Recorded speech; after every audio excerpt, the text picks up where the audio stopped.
Napanood lamang hirap na kasasapitan.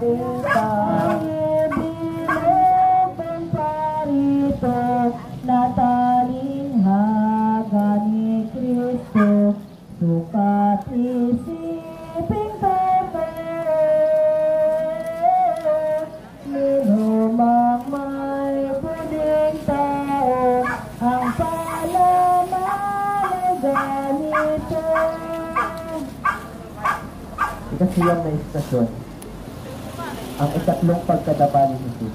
Sinasamba pinupuri ka namin, O Jesucristo, Sapagkat sa pamamagitan ng Espiritu na sinubos mo ang mundo.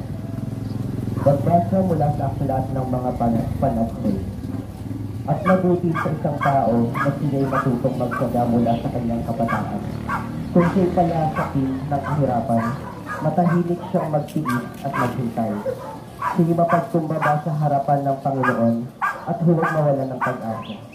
Tanggapin ang lahat ng pananakit at paghamak ng kanyang daranasin.